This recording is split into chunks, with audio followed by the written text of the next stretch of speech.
ఆంధ్ర, మీకు తమిళనాడు ఇంకా వెళ్తే ఒక చిన్న ఆలయం కూడా చాలా, ఇప్పుడు మధుర మీనాక్షి చూస్తే ఎంత పెద్దది ఉంటుంది, శ్రీరంగం చూస్తే ఎంత ఏ అరుణాచలం చూసినా కానీ ప్రాకారాలు, గాలిగోపురాలు. అటు వెళ్ళినప్పుడు బద్రీనాథ్ చూసినా చిన్నదే, కేదార్ ఒక్కటి చూసినా చిన్నదే, ఇంకా యమునోత్రి, గంగోత్రి చూస్తే ఇంకా చిన్నవి. దానికి చరిత్ర ఏమో పెద్దది, ఆలయం చిన్నది. ఇక్కడ కొద్దిగా చిన్న చరిత్ర ఉన్న ఆలయాలు పెద్దగా ఉంటాయి.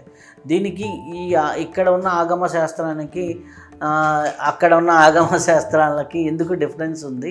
ఈ వ్యత్యాసం ఏంటి? విగ్రహ రూపాల్లో వ్యత్యాసం, ఆలయ రూపాల్లో వ్యత్యాసం ఎందుకు? అద్భుతమైన ప్రశ్న.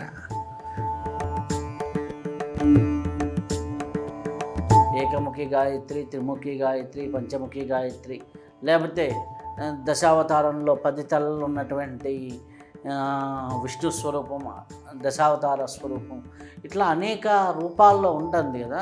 ఈ రూపాల వెనక, ఈ తలల వెనక, అంటే ఈ తలలు పెరగటం వెనక ఏమైనా రహస్యం ఉందా? మా గురుగారు చెప్పిన దాని ప్రకారం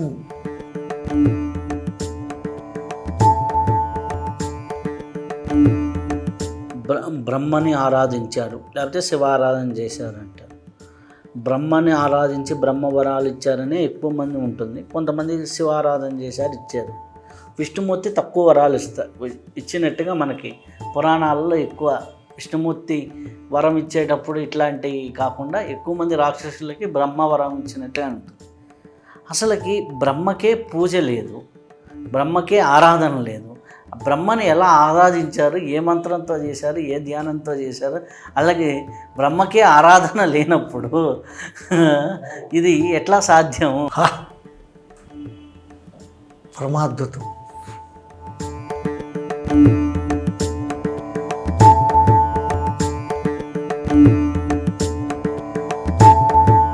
ఓం శ్రీ గురుభ్యో నమః. శ్రీ నిర్వీ టీవీ ప్రేక్షకులందరికీ నమస్కారం. మనం ఎందరో మహానుభావులతో సజ్జన సాంగత్యం చేస్తూ ఉన్నాం. మరొక్కసారి మన అదృష్టం సంత సదానందగిరి మహారాజ్ గారితో మనం సజ్జన సాంగత్యం చేసే భాగ్యం కలిగింది. వారిని ఎక్కువగా 108 సంవత్సరాల బాబాగా అందరూ పిలుస్తూ ఉంటారు. వారితో సజ్జన సాంగత్యం చేయటం మన అదృష్టం. వారిని అడిగి కొన్ని సందేహాలు, కొన్ని ఆధ్యాత్మికంగా ఎంతో లోతైన విషయాలు అడిగి తెలుసుకుందాం. నమస్కారం బాబాగారు. బాబాగారు, ఇప్పుడు చాలామంది దేవీ దేవతల రూపాలు చూసినప్పుడు ఒక ముఖము, 9 ముఖాలు, 5 ముఖాలు, 3 ముఖాలు, ఇట్లా 1 నుంచి 9 వరకు ఉంటుంది. మళ్ళీ మనకి దశావతారం చూసినప్పుడు 10 ముఖాలతో భగవద్గీతలో విరాట్ స్వరూపం చూపించినప్పుడు కనిపిస్తూ ఉంటుంది. అలాగే మనకి పండిత శ్రీరామ శర్మాచార్య గారు ఏకముఖి గాయత్రిని మన శాంతికుంజి హరిద్వార్లో స్థాపించారు. అలాగే మనం చూస్తేనేమో మనం జపం చేసే వాళ్ళంతా పంచముఖి గాయత్రి అంటారు. ఈ ముఖాల వెనక ఏమన్నా రహస్యం ఉందా? ఏకముఖి గాయత్రి, త్రిముఖి గాయత్రి, పంచముఖి గాయత్రి, లేకపోతే దశావతారంలో 10 తలలు ఉన్నటువంటి విష్ణు స్వరూపం, దశావతార స్వరూపం, ఇట్లా అనేక రూపాల్లో ఉంటుంది కదా. ఈ రూపాల వెనక, ఈ తలల వెనక, అంటే ఈ తలలు పెరగటం వెనక ఏమైనా రహస్యం ఉందా?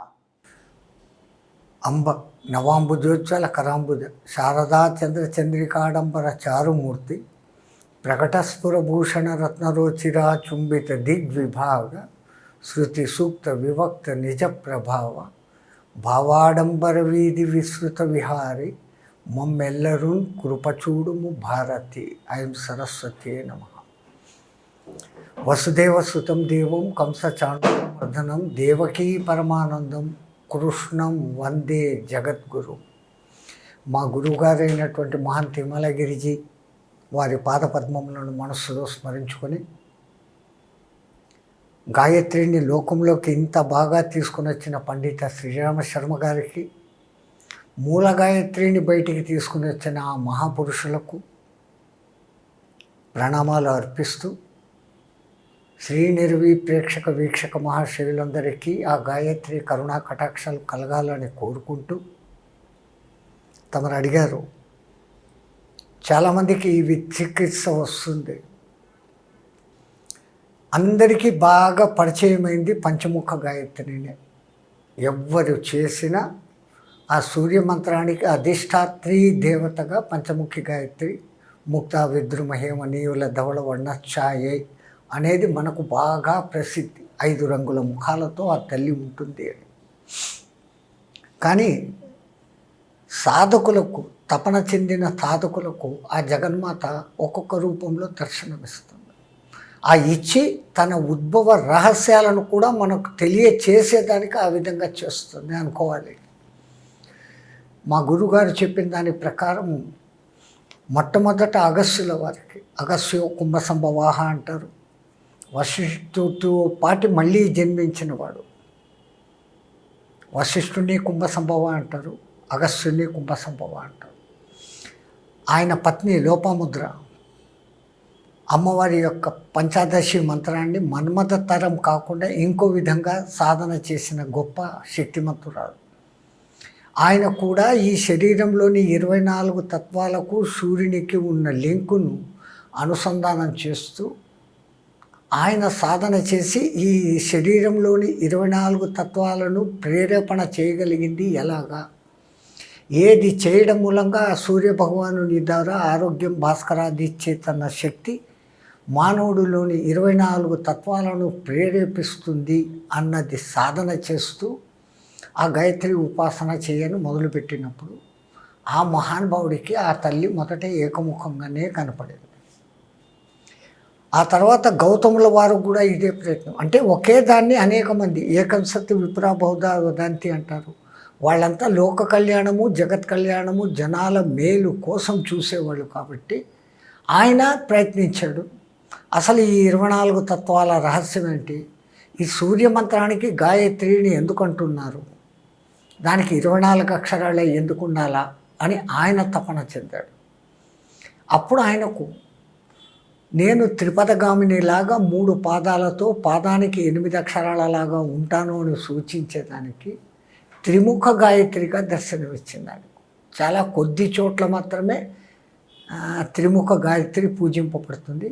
ఏకముఖిని బాగా ప్రాచుర్యంలోకి తీసుకుని వచ్చిన మహానుభావుడు పండిత శ్రీరామ శర్మ గారు.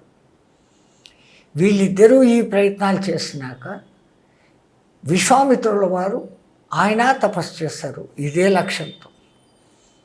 ఇంతటి గొప్పదైన ఈ సూర్యశక్తి మానవుని ఈ 24 తత్వాలను ఎట్లా బాగా ఉద్దీప చేస్తుంది, దీంట్లోని పరమార్థం ఏది అని ఆయన చేసినప్పుడు ఆయనకు దర్శనమిచ్చింది పంచముఖ గాయత్రి.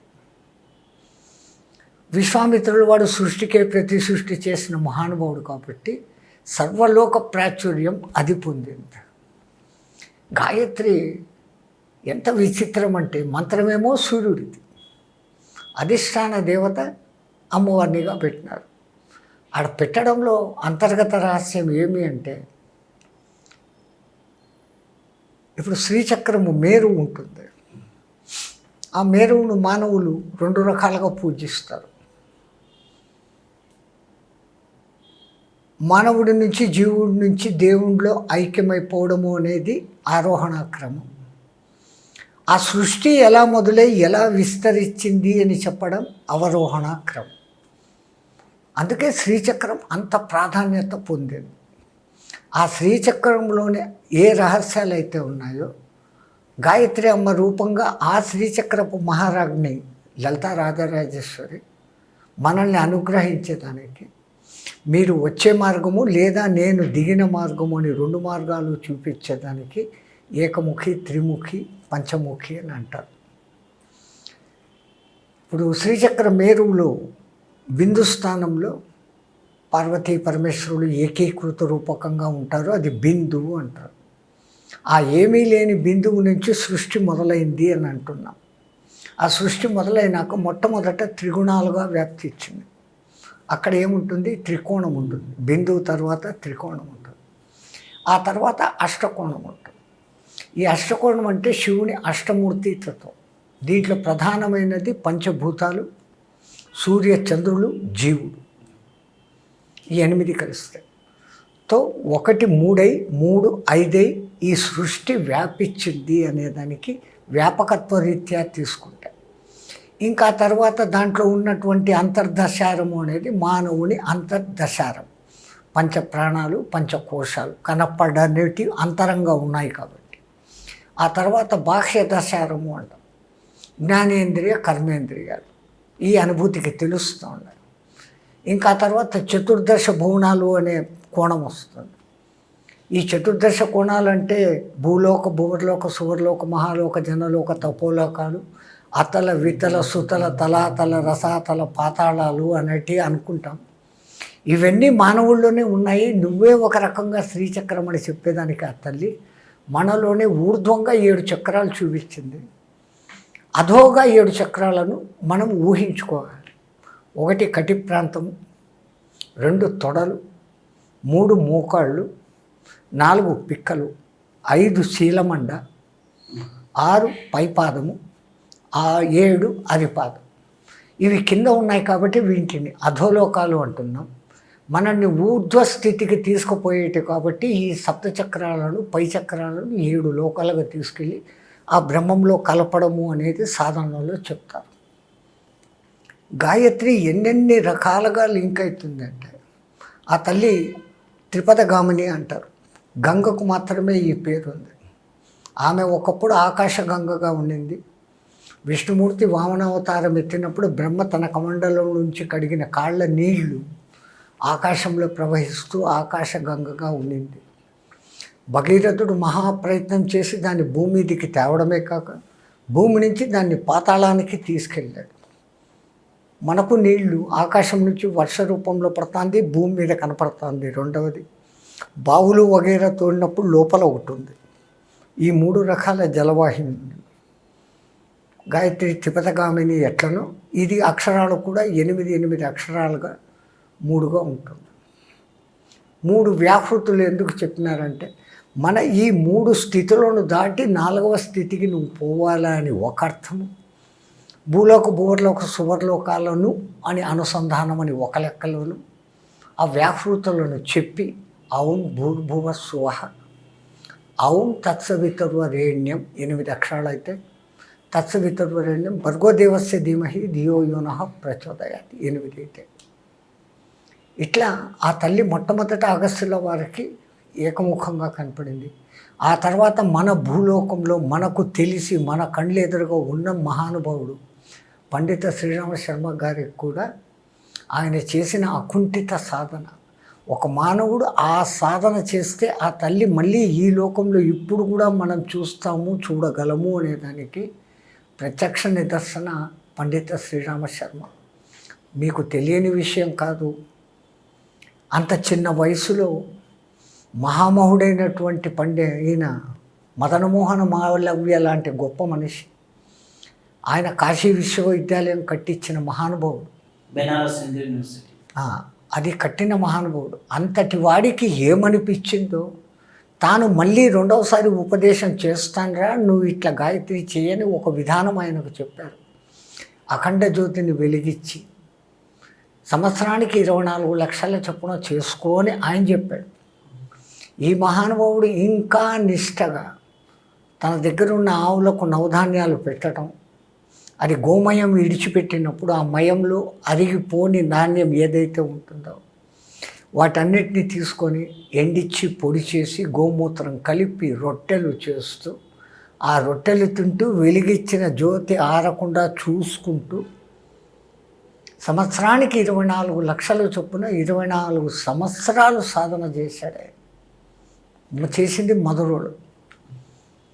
ఆయనకు ఆ తల్లి దర్శనం ఇచ్చి, నేను విశ్వామిత్రుల వారికి ఎక్కడ కనపడి ఉపదేశం చేశానో ఆ ప్రదేశం నీకు చూపిస్తున్నాను, నువ్వు అక్కడ పెట్టుకొని గాయత్రిని బాగా లోక ప్రచారానికి తే అని ఆయన్ను ఆజ్ఞాపిస్తే ఇక్కడ ఉన్న ఈ భూములు, ఇండ్లు అన్నీ అమ్మేసుకొని ఆ తల్లి చూపించిన ఆ స్థలాన్ని, బురదమయమైన స్థలం అది, 5 ఎకరాల స్థలాన్ని ఆ కాలంలో ఆయన కొని దాన్నంత మెరకను చదును చేసి ఇక్కడి నుంచి తీసుకెళ్ళిన జ్యోతి, అఖండ జ్యోతి అక్కడ పెట్టి గాయత్రి యజ్ఞాలు ఆ మహానుభావుడు మొదలుపెట్టాడు. ఆయన మీద లోకంలో అందరికీ వచ్చినట్లే కాంట్రవర్సీస్ వచ్చాయి. నువ్వు ఆడవాళ్ళకు కూడా నేర్పిస్తున్నావు, ఆడవాళ్ళు అర్హులు కాదు కదా అని కోర్టు వరకు పోయారు.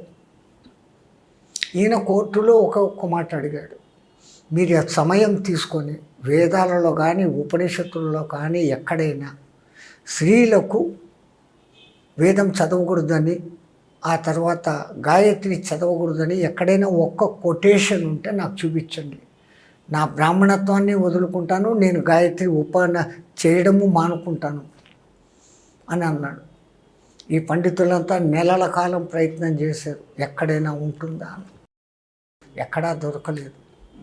మన కర్మ ఏంటంటే మహాశక్తివంతులైన మా నారీమణులు, వేదాలలో కొన్ని రుక్కులు రాసిన వాళ్ళు కూడా ఉన్నారు, సులభ, శైభ్య ఇలాంటి వాళ్ళు. అసలు శంకరాచార్యున్నే గడగడలాల్చిన ఉభయభారతీ దేవి ఎంత పండితురాలు కాకపోతే మండన మిశ్రునికి శంకరాచార్యునికి జరుగుతున్న వాదనలోకి అధ్యక్షురాలుగా నిర్ణేతగా రాజు పెట్టాడు అంటే ఆమె మళ్ళీ వేదాలు చదువుకోకుంటే అయ్యేదే. ఒకప్పుడు అందరికీ సమాన అధికారం ఉండేది, కానీ గాయత్రి సాధన చేయాలంటే దానికి ఒక అనుష్ఠానము, పద్ధతి ఉంది. పొద్దున్నే బ్రహ్మముహూర్తంలో లేచి ఆ సూర్య మందిరానికి అక్కడికి జలంలో ఇంత లోతు నీళ్ళలో నిలబడి 108 గాయత్రులు చదివి సూర్యుడు సరిగ్గా పైకి వచ్చే సమయానికి 3 సార్లు ఆర్ఘ్యం ఇవ్వటము. ఇంత సమయము వంట పని, ఇంటి పని చూసుకుంటూ, పిల్లలను చూసుకుంటూ, పిల్లలకు చదువులు చెప్పే ఆ తల్లులకు ఆ సమయం లేకపోవటంతో వాళ్ళంతకు వాళ్ళే దాన్ని ఉపసంహరించుకున్నారు. పండిత శ్రీరామ శర్మ గారు ఇవన్నీ గమనించే వాళ్ళు కూడా అర్హులని దాన్ని అక్కడికి తీసుకొని వచ్చారు. నాకు తెలిసినంత వరకు గాయత్రి దాన్ని దేనికైనా అనుసంధానం చేయి. ఒక యోగ సాధకుడు, షట్చక్ర యోగ సాధకుడు ఉంటే, సప్తచక్ర సాధకుడు గాయత్రిలోని 7 వ్యాహృతులను ఒక్కొక్క దానికి అనుసంధానం చేసి చేయవచ్చు. ఒక సంగీత విద్వాంసుడు ఉంటే, సంగీత విద్వాంసుడు కానీ పాటలు వగేరా దేనికైనా కానీ ఉండాల్సింది సరిగమ పదనిసలు. ఆ 7 వ్యాహృతులకు దీనికి అనుసంధానం చేసి సాధన చేసిన వాడు సంగీతంలో నిష్ణాతుడవుతాడు. యోగశాస్త్రం ప్రకారం 7 చక్రాలకు దాన్ని అనుసంధానం చేసిన వాడు అవుతాడు. కుంభక స్థితిలో ఎన్ని ఎక్కువ గాయత్రిలు చదవగలిగితే ఆయన శరీరంలోని 24 తత్వాలు అతి శక్తివంతమవుతాయి. మనకి ఈ గాయత్రి ఇదంతా ఉన్నప్పుడు ఈ యొక్క డిఫరెంట్గా ఒక్కొక్క చోట ఒక్కొక్క విధంగా ఒక్కో రూపకంగా మారిపోవడానికి గల కారణం అంటే దీని వెనుక ఉద్దేశం ఏంటి అంటే సారాంశము ఒకటే ఉంటుంది, కానీ రూపాలు ఇప్పుడు నార్త్ ఇండియన్ రూపాలు చూస్తే ఒకలా ఉంటాయి. ఎక్కడికి వెళ్ళినా రాధాకృష్ణులాగానే రాముడు కూడా ఉంటాడు, కొద్దిగా అంటే నీలమేఘ శ్యామ కర్పూర గౌరాంగ దేహాలు ఉంటాయి అన్నమాట. ఎక్కడ పాలరాతితో ఒకే రకంగా రాధాకృష్ణుల, రామసీతల ఎవరనేది పోలిక అనేది చాలా కష్టం. మనకి ఇక్కడ ఉన్నట్లుగా మనకి శిల్పకళ కానీ ఇప్పుడు మన ఆగమ శాస్త్రం కానీ నార్త్ ఇండియాలో లేదు. అది ఎందుకని ఇక్కడ ఇప్పుడు నీకు ఆంధ్ర, మీకు తమిళనాడు ఇంకా వెళ్తే ఒక చిన్న ఆలయం కూడా చాలా, ఇప్పుడు మధుర మీనాక్షి చూస్తే ఎంత పెద్దది ఉంటుంది, శ్రీరంగం చూస్తే ఎంత అరుణాచలం చూసినా కానీ ప్రాకారాలు, గాలిగోపురాలు. అటు వెళ్ళినప్పుడు బద్రీనాథ్ చూసినా చిన్నదే, కేదార్ ఒక్కటి చూసినా చిన్నదే, ఇంకా యమునోత్రి, గంగోత్రి చూస్తే ఇంకా చిన్నవి. చాలా మన ఒక చిన్న ఊళ్ళో ఉన్న గుడి అంతా ఉంటాయి. కానీ పెద్ద పెద్ద తుంగనాథ్ చూసినా కానీ చిన్నగానే ఉంటుంది. ఏది చూసినా కానీ దానికి చరిత్ర ఏమో పెద్దది, ఆలయం చిన్నది. ఇక్కడ కొద్దిగా చిన్న చరిత్ర ఉన్న ఆలయాలు పెద్దగా ఉంటాయి. దీనికి ఇక్కడ ఉన్న ఆగమ శాస్త్రానికి అక్కడ ఉన్న ఆగమ శాస్త్రాలకి ఎందుకు డిఫరెన్స్ ఉంది? ఈ వ్యత్యాసం ఏంటి? విగ్రహ రూపాల్లో వ్యత్యాసం, ఆలయ రూపాల్లో వ్యత్యాసం ఎందుకు? అద్భుతమైన ప్రశ్న. అందరూ భక్తిగా వెళ్ళిపోయి వస్తుంటారే కానీ ఈ గమనించి ఉండరు. అంత శక్తివంతమైన బద్రీ కేదార్లు వీళ్ళు ఇక్కడ ఏమో ఊహించుకొని వెళ్తారు. మొదటిసారి పోయిన వాళ్ళు, ఏమాత్రం తెలియని వాళ్ళు అక్కడ పోయి ఏహి బద్రీనాథ్ అంటే ఏచికే అంటారు. దాని ముందు గాలి గోపురం లేదు.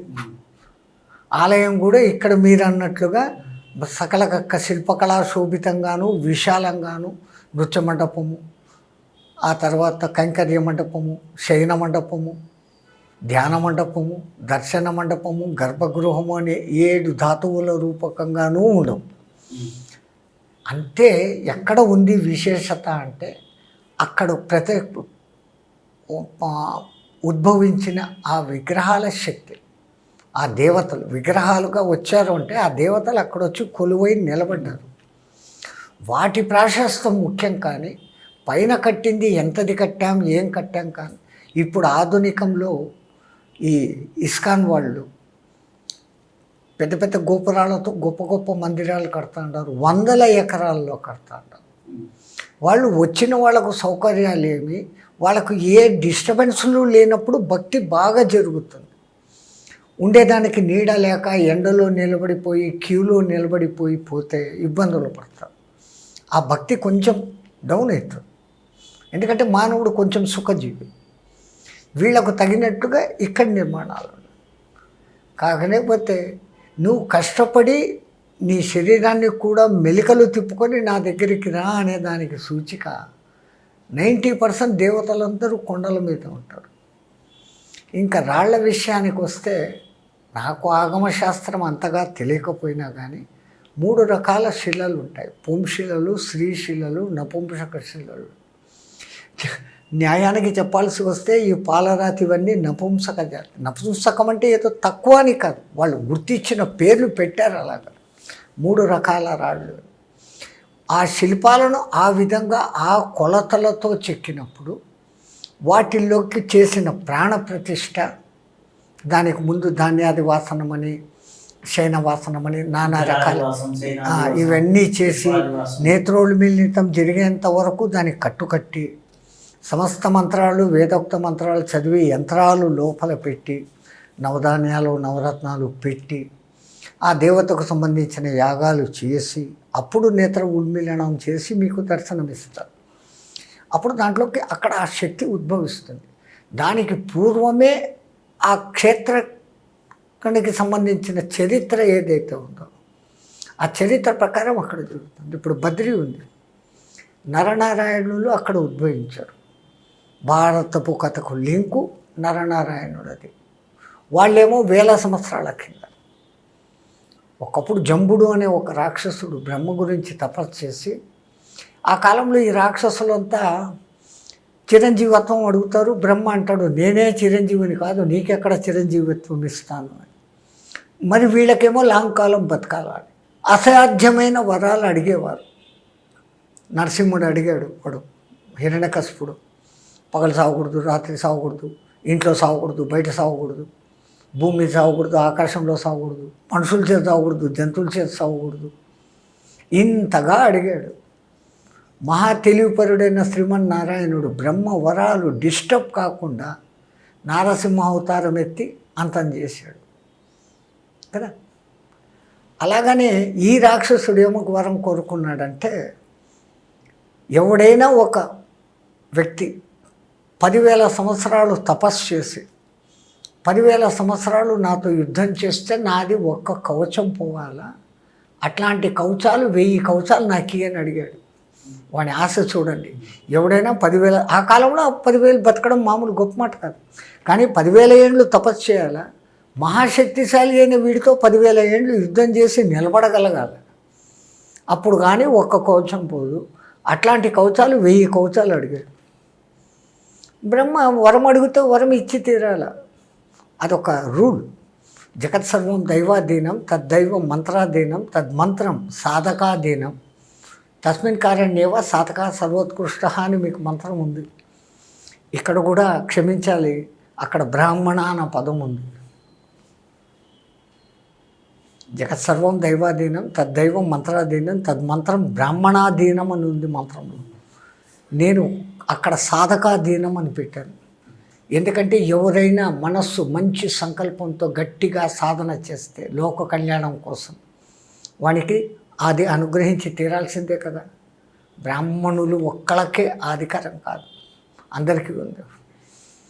తో ఆడికి బ్రహ్మ తదాస్తు చెప్పి వెళ్ళిపోయాడు. ఇంకా వీడు విజృంభించినప్పుడు దేవతలంతా మళ్ళీ మన సూపర్ లాయర్ విష్ణుమూర్తి దగ్గరికి పోయారు. ఆయనే లిటిగేషన్లన్నీ చూసి బ్రహ్మ చెప్పిన దాంట్లో లోపం లేకుండా దెబ్బ కొట్టేదానికి చూస్తాడు. ఆయన ఆలోచించి సరే అని తనను తానే నరనారాయణులుగా అక్కడ వచ్చి అక్కడ తపస్సు చేసి యుద్ధం చేసి వాడిని 999 కోచాలు కొట్టేశారు. ఇంకా 7-8 రోజులు ఉన్నందంగా నరుడు యుద్ధం చేస్తున్నాడు. నరుడు నారాయణుడు. ఆ రాక్షసుడు ఇంకా ఈ ఉన్న ఒక్క కోచం కూడా పోతే నేను పోతానే అని ఇంకా బతకాలనే ఆశతో అప్పటికప్పుడు కనపడిన సూర్యుడిని ఆరాధించాడు. ఆ సూర్యుడు ప్రత్యక్షం ఏం కావాలరా నీకు అని అడిగితే నన్ను ఎక్కడైనా దాచిపెట్టు అన్నాడు. నరనారాయణుల దృష్టి పడని చోటు ఎక్కడా లేదు. కొంతకాలం అయితే నేను చావపడగలను నిన్ను, నా సూర్యమండలంలోకి వచ్చేయని లోపలికి దాచుకున్నాడు. నరుడు ఇటు అటు చూశాడు, వాడు కనపడలేదు. వాడు ఎప్పుడు కనపడినా 7-8 రోజుల్లో యుద్ధమే కదా, కొట్టేస్తానని చెప్పి వెనక్కి వెళ్ళిపోయాడు. ఇంకా ఈ సూర్యునిలోకి వీడు దూరి ఉన్నాడు. ఫారెన్ బాడీలో ఉంటే ఎప్పుడెప్పుడు వీడిని వదిలించుకుంటామా అని ఉంటుంది మనకు. మన బాడీకి ఏదైనా దెబ్బ తగిలి ఒకటి లోపల ఈ డాక్టర్లు ఏదో మర్చిపోతారంట, కత్తులు కటార్లు లోపల పెట్టి అవి బయటికి తీయలేరు, తీయకపోతే వీనికి ప్రమాదం అవుతుంది కదా.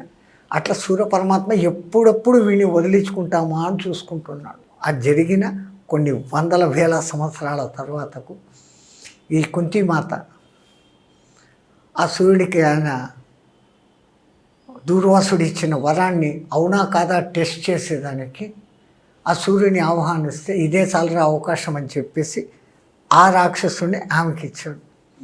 వాడే సహజ కవచ కుండలాలతో పుట్టిన కర్ణుడు. ఈ వీడే ఈ సహస్ర కవచుడు అనే రాక్షసుడే. ఆయన కోసమే మళ్ళీ కృష్ణార్జునుడు నరనారాయణుడు వాళ్ళు మళ్ళీ వచ్చారు, వాడిని అంతం చేశారు.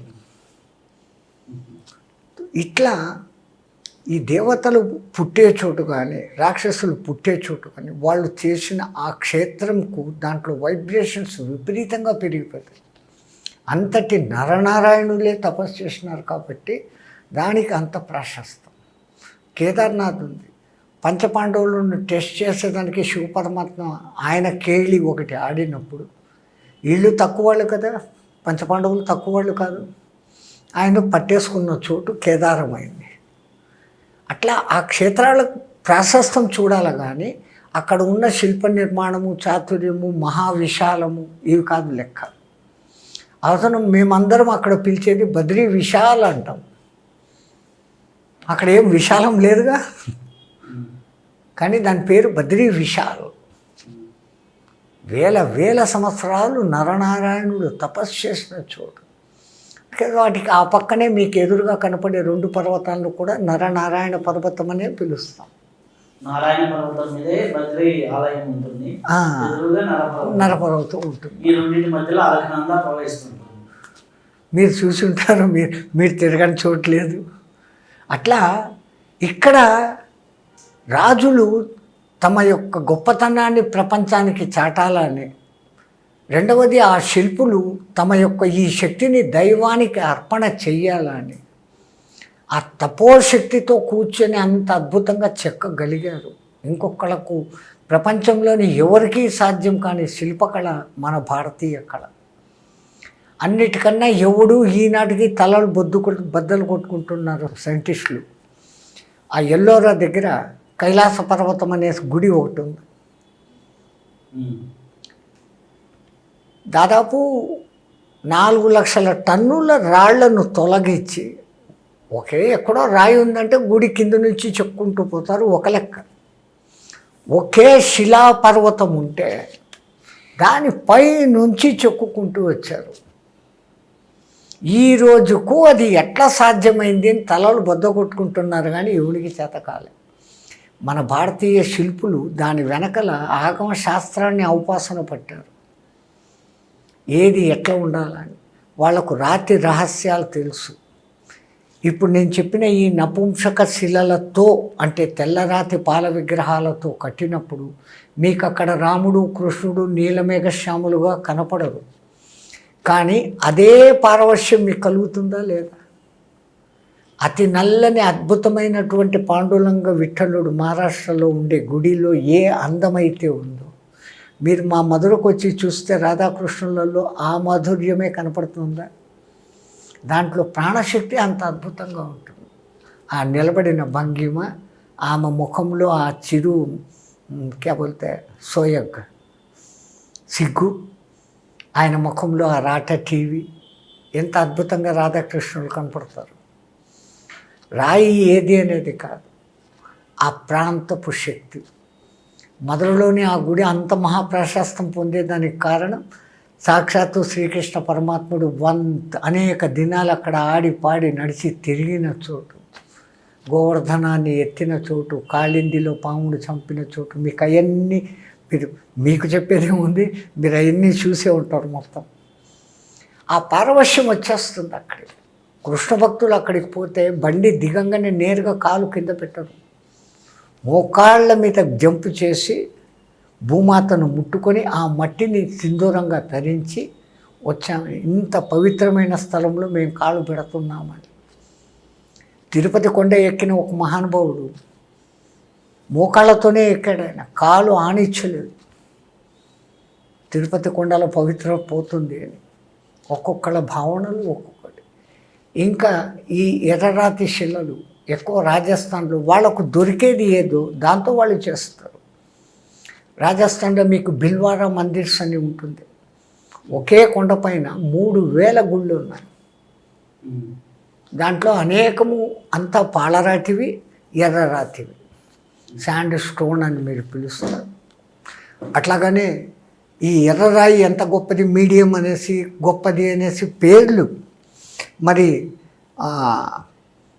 స్వామినారాయణ మందిరం, మొట్టమొదట గుజరాత్లో కట్టిన స్వామినారాయణ మందిరం కంప్లీటు ఎర్రరాయి. ఆ తర్వాత ఎక్కడ సాయి లక్ష్మీనారాయణ స్వామినారాయణ మందిరాలు కట్టినా అవన్నీ ఎర్రరాయితోనే కట్టబడతాయి, ఇంకో దాంతో కాదు. పాలరాతిలో మానసిక ప్రశాంతత అద్భుతంగా దొరుకుతుంది. నల్లరాతిలో మనో ఏకాగ్రత దొరుకుతుంది. ఈ ఏకాగ్రత దొరుకుతుందనే ఋషులు గుహలలో చేసేవాడు. గుహలన్నీ నల్లరాయే కదా, 99% వాళ్ళు తపస్సు చేసిన ఏ గుహ అయినా నల్లరాయి. మీరు ఇప్పుడు ఇక్కడ హైడా ఖాన్ అని చెప్పేసి హైడా ఖాన్ బాబా ఉన్నారు. ఆయన అన్ని వందల వేల సంవత్సరాలు ఇప్పటికీ అక్కడ దుని, ఆయన వెలిగించిన దుని వెలుగుతూనే ఉంది. అక్కడ పైన ఒక 7 గుహలు ఉంటాయి చూడండి, రాతి గుహలు.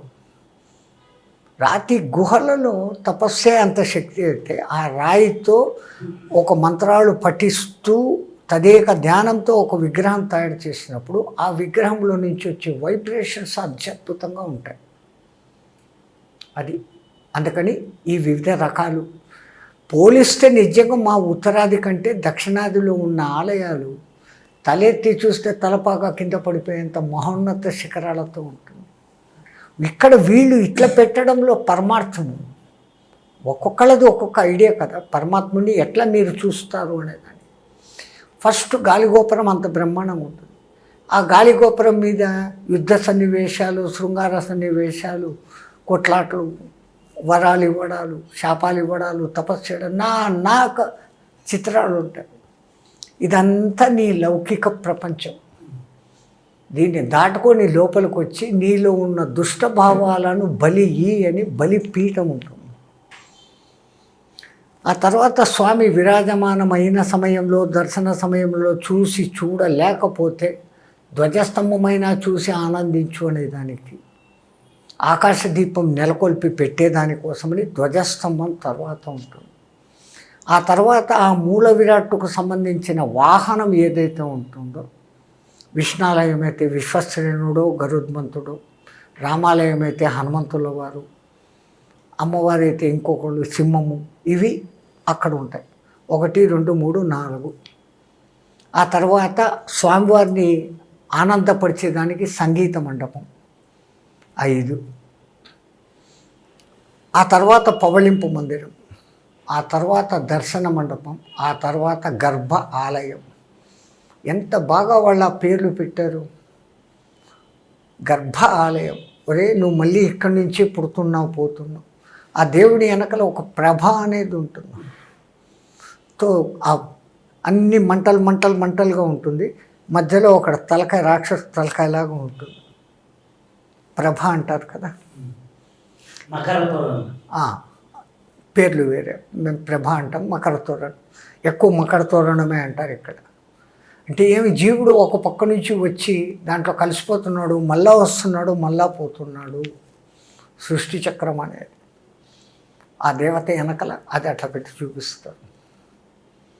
ఇంతింత పకడ్బందీ ప్లాన్తో చేస్తూ ఆ అద్భుతమైన శిల్ప సౌందర్యాన్ని చూస్తూ ఆ గుడిలోని మూల విరాట్కు సంబంధించిన కథలనే అక్కడ శిల్పాలుగా ఎక్కువగా చెక్కుతారు. ఇవన్నీ కాకుండా ఏ గుడికి పోయినా మీకు భారత రామాయణ ఘట్టాల మటుకు ఖచ్చితంగా ఉంటాయి. రాముడిలాగా నువ్వు జీవించు, భారతాన్ని చూసుకొని ఎట్లా ప్రవర్తించాలో అట్లా ప్రవర్తించు అని చెప్పేదానికి ఏ గుడిలో అయినా, అమ్మవారి గుడి కావచ్చు, ఏ గుడైనా కావచ్చు, రామాయణ భారత శిల్పాలు అక్కడ ఉండి తీరుతారు. వాళ్ళు అంత దూరం ఆలోచించారు. వీటన్నిటిని చూస్తూ నువ్వు దాన్ని గమనించుకో, దాని ప్రకారం నువ్వు పో అని. ఏ రాక్షసుడు చూసినా చాలా వరకు బ్రహ్మని ఆరాధించారు, లేకపోతే శివ ఆరాధన చేశారంటారు. బ్రహ్మని ఆరాధించి బ్రహ్మ వరాలు ఇచ్చారనే ఎక్కువ మంది ఉంటుంది. కొంతమంది శివ ఆరాధన చేశారు, ఇచ్చారు. విష్ణుమూర్తి తక్కువ వరాలు ఇచ్చినట్టుగా మనకి పురాణాలలో ఎక్కువ విష్ణుమూర్తి వరం ఇచ్చేటప్పుడు ఇట్లాంటివి కాకుండా ఎక్కువ మంది రాక్షసులకి బ్రహ్మ వరం ఇచ్చినట్టుగా ఉంటుంది. అసలుకి బ్రహ్మకే పూజ లేదు, బ్రహ్మకే ఆరాధన లేదు. బ్రహ్మని ఎలా ఆరాధించారు, ఏ మంత్రంతో చేశారు, ఏ ధ్యానంతో చేశారు? అలాగే బ్రహ్మకే ఆరాధన లేనప్పుడు ఇది ఎట్లా సాధ్యము? పరమాద్భుతం. ఏదైతే నిరాకార పరబ్రహ్మ శక్తి ఒకటి ఉందో అది తాను సృష్టి చెయ్యాలని సంకల్పించుకున్నప్పుడు ప్లానింగ్ అప్పుడే, సృష్టి చేయడమే కాదు దాన్ని రక్షించడం ఎట్లా, అది అట్లే ఉండిపోతే బాగుండదు, దాన్ని మళ్ళీ డిస్ట్రక్ట్ చేయడం ఎట్లా, మూడు కూడా ఏక సంకల్పంలో చేసుకుని ఈ బ్రహ్మ విష్ణు మహేశ్వరులను పుట్టించాడు. ఇక్కడ కథగా చెప్పినా ఎంత లోతైన అర్థంతో మన వాళ్ళు చెప్తారంటే, ఫస్ట్ పరమాత్మ బ్రహ్మను సృష్టించినప్పుడు ఆయనకు 5 తలకాయలు ఉన్నాయి, కానీ అహంకరించాడు. నేనే కదా సృష్టి చేస్తున్నది, అరే నువ్వు నా నాభి కమలం నుంచి వచ్చావు రా అని విష్ణుమూర్తి అన్నాడు. నేను ప్రొటెక్ట్ చేయకపోతే నీ సృష్టి సర్వం పోతుంది అన్నాడు. వీళ్ళిద్దరి మధ్య పోటీ వచ్చింది అంటారు. ఆ వచ్చినప్పుడు వాళ్ళు కొట్లాడుకుంటుంటే తిరువణ్ణామలైలో వెలిసిన ఆ అగ్నిస్తంభ రూపకంగా శివపరమాత్మ, పరమాత్మ, పరబ్రహ్మ నా ఆది అంతూ చూడమన్నారు. బ్రహ్మ హంసను ఎక్కి పైకి పోయాడు, విష్ణుమూర్తి కిందికి వరాహ రూపం అయితే కిందికి పోయాడు. విష్ణుమూర్తి నిజం ఒప్పుకున్నాడు, నేను చూడలేను దీన్ని అంతమని. యుగాలు తవ్వి చూశాడు, వెనక్కి వచ్చేసాడు. బ్రహ్మ కూడా ఇంకా పైకి పోతూ ఇంకా కూడా కాదేదు కనపడలేదు అన్నప్పుడు ఈ యొక్క కేతకి పుష్ప మొగల పువ్వు, మొగర అది కింద పడతా ఉంది. దాన్ని పట్టుకున్నాడు. ఎక్కడి నుంచి నువ్వు వస్తాడంటే శివుని తల మీద నుంచి. అమ్మో అట్లయితే నేను దగ్గరికి వచ్చినాను, నీ ముఖం దగ్గరికి రావడం ఎన్ని యుగాలైందో నేను పడబట్టి, ఇంకా ఎవడు పోతాడు పో, ఇది దొరికింది కదా సాక్ష్యము, నేనే శివుడు తల మీద నుంచి తెచ్చానని చెప్పచ్చు అని. దాన్ని సాక్ష్యం చెప్తావా అని అడిగాడు. అది ఒప్పుకునేది. ఒక సాక్ష్యం పనికిరాదని ఇటు అటు చూస్తే అక్కడ ధేనువు కనపడింది, కామధేనువు. నువ్వు నాకు సాక్ష్యం చెప్పు అన్నాడు. బ్రహ్మకు భయపడి అనింది. ఈ రెండింటిని పట్టుకొని ఈయన వచ్చాడు. విష్ణుమూర్తి అలసిపోయి గమ్మని కూర్చొని ఉన్నాడు. ఒప్పేసుకున్నాడు.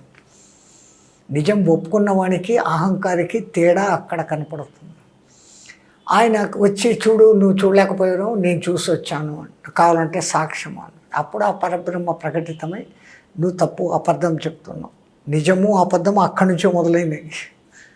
అబద్ధాలు చెప్పడం అక్కడ మొదలైంది. ఆ కేతకి పుష్పానికి పూజకే అర్హత లేకుండా చేశాడు. తలతో బ్రహ్మకు భయపడి అవునని తోకతో కాదని చెప్పిన కామధేనుకు ఈ పొద్దు మనం తోకకే పూజలు చేస్తాం, లక్ష్మీ నివాసం అని. తలకు బొట్టు పెడతాం, తోకకే పూజలు చేస్తాం. ఆ విధంగా జరిగినాక బ్రహ్మ ఈ యొక్క అబద్ధపు అహంకారాన్ని తొలగించేదానికి ఆ ఒక తల నరికేశాడు. ఆ తర్వాత నేను ఎట్లా సృష్టి చేయాలనుకున్నప్పుడు ఆయనకు మళ్ళా విష్ణుమూర్తి ప్రేరణ కలిగించి 4 ముఖాల నుంచి 4 వేదాలను వినిపింపజేసి సృష్టి చేయన్నప్పుడు అక్కడా చేయలేకపోయినప్పుడు మళ్ళీ పరబ్రహ్మ నారాయణుడు మగ 2 కలిసి ఉంటేనే సృష్టి అని చెప్పేదానికి అర్ధనారీశ్వరుడుగా ప్రత్యక్షమైనప్పుడు ఈ బ్రహ్మ స్వయంభువు శతరూపగా పట్టి ఈ సృష్టి మొదలైంది. ఇంత చేసింది బ్రహ్మే. ఇక్కడ బ్రహ్మ గొప్ప అంటున్నాము కానీ బ్రహ్మలో ఈ అహంకారం ఉండింది. అందుచేత శివుని శాశ్వత శాపము నీకు పూజలు లేకుండా పోవుగాక అన్నాడు. పుట్టడం ఎలాగైనా పుడుతున్నాం, పుట్టినాక మన సర్వైవలింగ్ ఎట్లుండాలనేదే మనం ధ్యాస పెడుతున్నాం కానీ పుట్టడం జరిగిపోయింది అది. సో దాని గురించి మనం అంతగా పట్టించుకునేది లేకపోవడంతో సృష్టించిన బ్రహ్మకు పూజలు లేవు. కానీ ఆ బ్రహ్మను వీళ్ళు తపస్సు చేసేటప్పుడు సాధారణ చతుర్ముఖ బ్రహ్మగా చేయరు. ఆ బ్రహ్మ సృష్టికి కారణమైన నిరాకార బ్రహ్మాన్నే మనసులో పెట్టుకొని ఆత్మమంత్రాన్ని శ్వాస మంత్రాన్ని చెప్తారు. సోహమహమస్మి హంస సోహం అనే మంత్రాలు కొన్ని ఉన్నాయి, కొన్ని బయటికి రివీల్ చేసేది ఉండదు. ఆ మంత్రాలు ఉంటాయి. అవి సామాన్యంగా దానికి బ్రహ్మ వశీభూతుడైపోతాడు. ఆయన పాపం కొంచెము ఈజీ మైండెడ్ మ్యాన్. అడిగాడు అంటే వరాలు ఇచ్చేస్తాడు. వాడు అడిగిన వరం మూలంగా మంచి జరుగుతుందా చెడ్డ జరుగుతుందా ఇది ఆలోచించేకి లేదు. ఎందుకంటే ఇప్పుడు ఇంతకుముందు నేను చెప్పిన ఆ శాసనం మంత్రమంతా వాని చేతిలో ఉన్నప్పటికీ ఆ మంత్రం సాధకుని చేతిలో ఉంటాం. ఆ మంత్రానికి లొంగి తీరాల్సిందే, వచ్చి వరం ఇవ్వాల్సిందే. ఆ వరం మంచిదా చెడ్డదా తర్వాత సంగతి. మరి సృష్టినంతా రక్షించుకుంటూ బ్రహ్మ ఒకవేళ తప్పుడుగా వరాలు ఇచ్చినా వాటి మళ్ళా బ్రహ్మకు వరభంగం కాకుండా, డిస్టర్బెన్స్ అవమానం కాకుండా ఆ వరాలు దెబ్బ తినకుండానే దెబ్బ కొడతా ఉంటాడు. అందుకని ఈయన లోకపూజ్యుడు విష్ణుమూర్తి, నిజం ఒప్పుకున్నవాడు, సత్యంగా ఉన్నవాడు. ఇంకా పరమేశ్వరుడికి ఇంకో పేరు భోళాశంకరుడు అని, అసుతోషుడు, అల్ప సంతోషి అనే పేర్లు ఉన్నాయి. అందుకే ఆయనకు కేవలం నీళ్లు పోస్తే సంతోషిస్తాడు. కానీ విష్ణుమూర్తి అలంకార ప్రియుడు, గొప్పగా ఉంటాడు. ఇక్కడ గొప్పను అలంకారాలు లేకుండా నిర్లిప్త భావనతో ఉండడమా అన్నప్పుడు నాకు ఏది అక్కర్లేదు, నేను అంతా ఉన్నాను అనుకున్న వాడికి అన్నీ వచ్చి చేరతాయి. నాకు అది కావాలా ఇది కావాలా అని వెంపర్లాడేవాడు ఎడారిలో మరీచిక వెనక పరిగెత్తినట్టు పరిగెత్తుతూనే ఉంటాడు. ఇవన్నీ చూపించేదానికి మనకు ఆ రూపాలతో మనకు అక్కడ పెట్టి వీళ్ళిద్దరూ బోలా, ఆయన కొంచెం టైటు అని చెప్పాడు. ఎందుకంటే ఇంటిని మెయింటైన్ చేసే గృహ యజమాని కొడుకులు అడిగిందంతా తీసి ఇచ్చాడు. వానికి ఒక బడ్జెట్ పెట్టుకుంటాడు, కానప్పుడు కాదురా అని చెప్పేస్తాడు.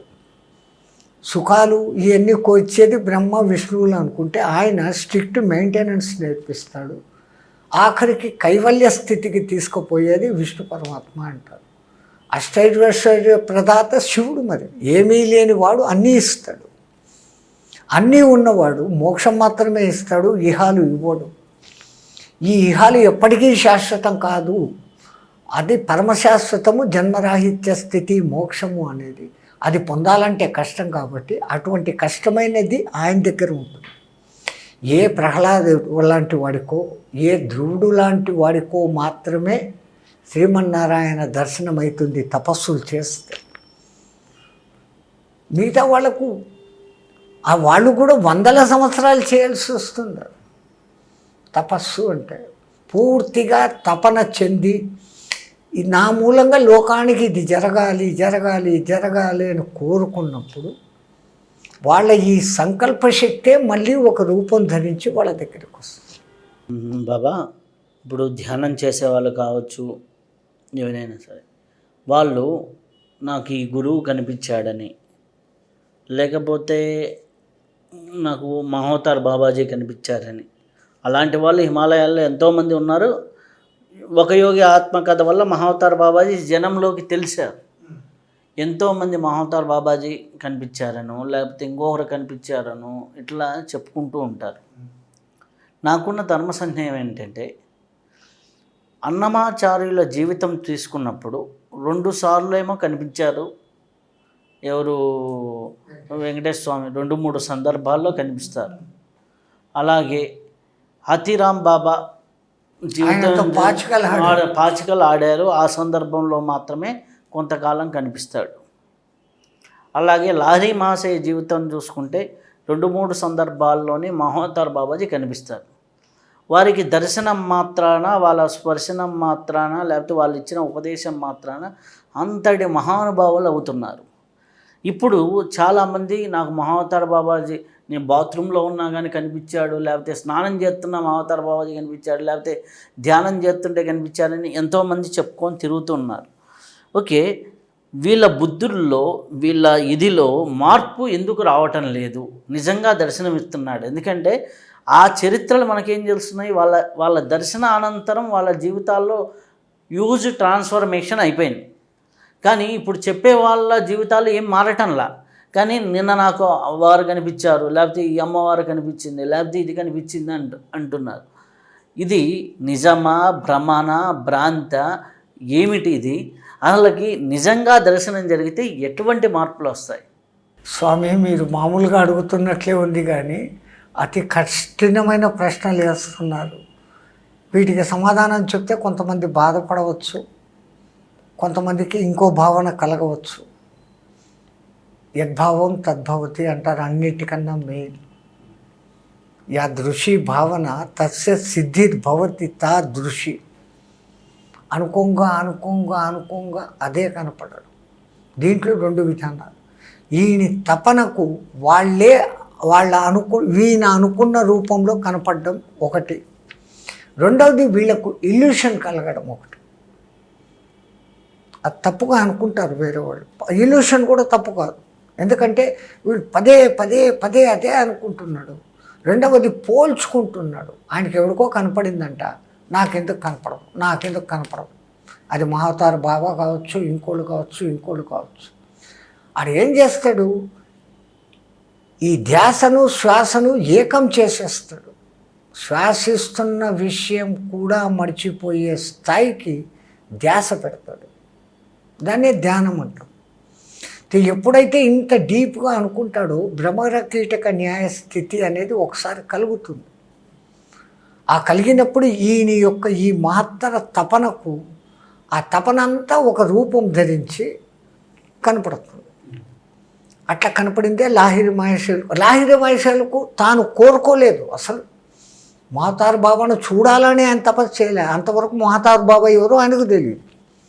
కానీ మహావతార్ బాబా సంకల్పించుకొని లుప్తమైపోయిన ఈ జ్ఞానాన్ని లోకానికి అందించాలా, దానికి సరైన మీడియం ఈయన అని గ్రహించి, ఈయనకు అనుగ్రహించి ఆ క్రియాయోగం మొట్టమొదట బోధించింది ఆయనకు. ఈ క్రియాయోగం కానీ, కుండలిని కానీ, ఇవన్నీ వేల లక్షల కోట్ల సంవత్సరాల నుంచి ఉన్నాయి. కొన్ని లుప్తమైపోతాయి. ఆ లుప్తమైనప్పుడు వాటి యొక్క అధికారులే, అంటే అధిపతులే, మళ్ళీ దాన్ని లోకంలోకి తీసుకొని రావాలి. మీకు భగవద్గీతే ప్రమాణం. అర్జునుడితో కృష్ణ పరమాత్మ అంటాడు, నేను ఒకప్పుడు ఇది సూర్యుడికి బోధించాను అంటాడు. ఎప్పటి సూర్యుడు? ఇప్పుడు ఎక్కడ అర్జునుడు? సూర్యుడికి బోధించినాక అది మనువుకు, మనువు తర్వాత ఇక్ష్వాకుకు, ఇక్ష్వాకు తర్వాత కుక్షి వికుక్షులకు వచ్చిన తర్వాత ఆ మహత్తర గీతాసారము ప్రక్షిప్తమైపోయింది. మళ్ళీ ఇది లోకంలోకి తీసుకొని రావాలా అనే తపన చెందే అర్జునుడు అడిగాడు కృష్ణుడిని. నిజంగా భగవద్గీత బయటకు వచ్చింది కృష్ణ పరమాత్మ చెప్పాడు అంటే మనం ముందు ధన్యవాదాలు చెప్పుకోవాల్సింది అర్జునుడికి. ఎక్కడో అడిగితే కృష్ణ పరమాత్మ ఈ తత్వం చెప్పడు. తనకు బావ, సఖుడు, మిత్రుడు ఎన్నో సందర్భాల్లో అడిగిండొచ్చు. అడిగితే నీకెందుకు ఈ జ్ఞానం అంటాడు. ఇక్కడ అతి తెలివిగా నేను ఏమీ తెలియని అమాయకుణ్ణి, నా వాళ్ళను చంపడం ఎట్లా అనే బేలతత్వం చూపించి ఆయన చేత అప్పుడు చెప్పబడిన ఆ విద్యను బయటికి తీయాలా అని అర్జునుడు చేసిన నాటకం. కాకపోతే ఉత్తరాగోగ్రహణం జరిగేటప్పుడు తన సమవుజ్జి అయిన కర్ణుడు అక్కడ ఉన్నాడు. సారథిగా కృష్ణ పరమాత్మ లేడు. భూమింజయుడు అనే ఉత్తరా కుమారుడు ఉన్నాడు. వీడిని ఒక్కడిని పెట్టుకొని అంతమందిని ఒక్క దినంలో పడగొట్టాడు. అంతటి వాడు ఇప్పుడు ఇక్కడ యుద్ధంలో వాళ్ళని చూసి భయపడతాడా? ఈ భయము నటించి కృష్ణుడి ద్వారా ఆనాటి ఆ గీతను బయటికి తీయాలని చూసినాడు. ఆయన నరుడు నారాయణుడు కాబట్టి అంతటి ఆ తపన ఎవరికైతే ఉంటుందో ఆ తపన ప్రకారము ఆ పరమాత్మ ఆ బాబా వాళ్ళకు కనపడి వాళ్ళకు ఒక గైడెన్సు మార్గము ఇస్తూ ఉంటాడు. ఆ ధ్యానం చేసే దాంట్లోనే ఉంది. ఈ శ్వాసను ధ్యానాన్ని రెండింటినీ మిళితం చేసేయాలి. ఒకానొక సందర్భంలో రమణ మహర్షి చరిత్రలో ఒక చిన్న కథ ఉంటుంది, మీకు తెలిసే ఉంటుంది. కొంతమంది రమణ మహర్షిని చూసేకి వచ్చేవాళ్ళు అనేక మంది. ఓ 10-12 ఏళ్ళ పిల్లవాడు, వాడికి వాడు నాన్న ఒరే ధ్యానం చేయాలరా, మౌనంగా ఉండాలరా, ఇది అని చెప్పాడు. మౌనం అంటే ఈ ముసలోడు ఉన్నాడు మౌనంగా, ఈ ధ్యానం అంటే ఏంటి కనుక్కోవాలనుకున్నాను. ఆయన్నే అడుగుదాం అనుకున్నాడు. అందరూ ప్రశ్నలు వేస్తుంటే ఈయన కూడా లేచి చేయి చూపించాడు. రమణ మహర్షి అడుగురప్ప నువ్వు అన్నాడు. అడిగితే అసలు ఈ ధ్యాస పెట్టడము ధ్యానం అంటే ఏంటి అని అడిగాడు. నీకు మధ్యాహ్నం చెప్తాను నీకు అన్నాడు. మధ్యాహ్నం చెప్తానని చెప్పేసి మధ్యాహ్నం మా పిల్లవాడిని పిలిచి వాడిని ఎదురుగా ప్లేట్లో 2 రొట్టెలు కూర పెట్టాడు. అరే నేను అనగానే నువ్వు మొదలుపెట్టి తిను, నేను రెండోసారి అన్నప్పటికీ ఆపేయాలా, తినేసేయాలి. అంటే పిల్లవాడు ఇదేదో పందెం బాగుంది కాంపిటీషన్ లాగా పిల్లవాళ్ళకి ఇష్టపడతారు కదా. నేను రెండోసారి అన్నంత లోపల నువ్వు తినేయాలి, మొదటిసారి అన్నప్పుడు మొదలు పెట్టాలి. వీడు ఆసక్తిగా ఎప్పుడు అంటాడా అని చూస్తున్నాడు. మంచి రుచికరమైన రొట్టెలు పెట్టాడు ఆయన, కూరలు. ఆయన వెంటనే అన్నాడు. అనగానే ఈయన రెండోసారి ఎప్పుడు అంటాడు అని ఆయన దిక్కు చూస్తూ ఇది ఏం తింటున్నాడో చూడకుండా తినేస్తున్నాడు. ఆయనకు అన్నీ తెలుసు కాబట్టి ఆఖరి ముక్క అయ్యేంత వరకు రెండోసారి అనలే. ఆఖరి ముక్క నోట్లో పెట్టుకుంటాడేటప్పుడు అన్నాడు. ఈ పిల్లోడు మహాదానందంగా నేను గెలిచా రొట్టెలన్నీ అయిపోయినాయి చూడు, నువ్వు ఒకసారి అన్నావు మొదలుపెట్టా, రెండోసారి అనేసరికి ప్లేట్లో రొట్టెలు లేవు తినేసాను అన్నాడు. ఒరే ఇంత చేస్తున్నావు కదా, ఆ రొట్టెలు బాగున్నాయా రుచిగా అన్నాడు. వీడు తలగొక్కున్నాడు. అసలు రొట్టెలా నేను తినింది ఏ కూరతో తిన్నానో చెప్పలేకపోయినాడు. అప్పుడు అన్నాడు, మొదటి ఊకు రెండో ఎప్పుడు చెప్తాడో అని నువ్వు ఎంత తపనగా ఉండిపోయినావో ధ్యాస అట్లా పెట్టాలిరా అన్నాడు. పిల్లవాడికి ఆ మహానుభావుడు నేర్పించిన చిన్న టెక్నిక్గా నేర్పించాడు. అంటే ఎంత దీంట్లో అర్థం ఉందో. పిల్లోడి క్యూరియాసిటీని చూపించినట్టే చూపించి మనం అట్లా ధ్యాస పెట్టాలా అనే లక్షణాన్ని రమణ మహర్షి నేర్పించాడు. సో మనకు సాధకులు కూడా ఎవరైనా అంత పట్టుదలతో ధ్యానిస్తున్నామన్న సంగతిని, శ్వాసిస్తున్నామన్న సంగతిని కూడా మర్చిపోయే లెవెల్లో సాధన చేసినప్పుడు అది నీవైతావు అన్నది పెద్దలు చెప్పిన మాట, తత్వమసి అని అంటారే. అక్కడ ఆ భావన స్ఫురణలోకి వచ్చేస్తుంది. మీరు ఏమనుకున్నారో ఆ రూపమే అక్కడ మీ ఎదురుకు వస్తుంది. కృష్ణ పరమాత్మ మళ్ళీ భగవద్గీతలో ఈ మాట అనే ఉన్నాడు. నువ్వు ఏ పేరున పిలిచినా, ఏ రూపున కొలిచినా చేరేది నాకే, కనపడేది నేనే అంటున్నాడుగా. ఇట్లా తిరిగి అట్లా తిరిగి అది అక్కడికే వస్తుంది. చాలా చాలా సంతోషం బాబాజీ, చాలా అద్భుతమైన విషయాలను మాతో పంచుకున్నందుకు చాలా అంత మా గురుగారి అనుగ్రహం. ఇప్పటి వరకు అద్భుతమైన జ్ఞానాన్ని, అద్భుతమైనటువంటి విషయాల్ని మనం తెలుసుకున్నాం. చాలా జ్ఞానాన్ని మనం స్వీకరించాం. మరొక్క విశిష్టతతో కలుసుకుందాం. అంతవరకు సెలవు, నమస్కారం.